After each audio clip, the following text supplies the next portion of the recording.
நம்ம கிட்ட இருந்து வரி வருது. நாம 100 ரூபாய் கொடுக்கிறோம். நாம 100 ரூபாய் கொடுத்தா நமக்கு அவன் கொடுக்கிறது வெறும் 29 ரூபாய். இந்த இப்ப காமிச்ச பாத்தீங்களா, மாட்டு சாணி மாட்டு மூத்திரத்தையும் கலந்து ஒருத்த குடிக்கிறான்ல, அவன் உத்தரப்பிரதேசம். அவன் 100 ரூபாய் கொடுத்தா அவனுக்கு 333 ரூபாய் கொடுக்கிறான். இது நியாயமா? இது தமிழ்நாட்டுக்கு அநியாயம் தானே? இவங்க யாரு? மோடி வந்தா, அமித்ஷா வந்தா, நிர்மலா சீதாராமன் வந்தா, தமிழ் எங்கள் உயிர் சக்கரன்னு எழுதி சீட்ல எழுதி நக்குனா இனிக்குமா? இனிக்காதுல்ல.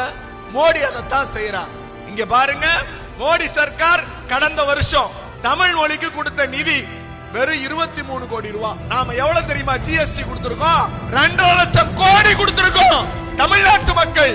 ஆனா தமிழ் மொழி வளர்ச்சிக்கு 23 கோடி ரூபாய் கொடுக்கிறான். வாயிலே நுழையாத சமஸ்கிருதத்துக்கு 1074 கோடி. இது அநீதி தானே? இந்த அநீதியை எதிர்ப்பதற்கு தான் இந்த கூட்டம்.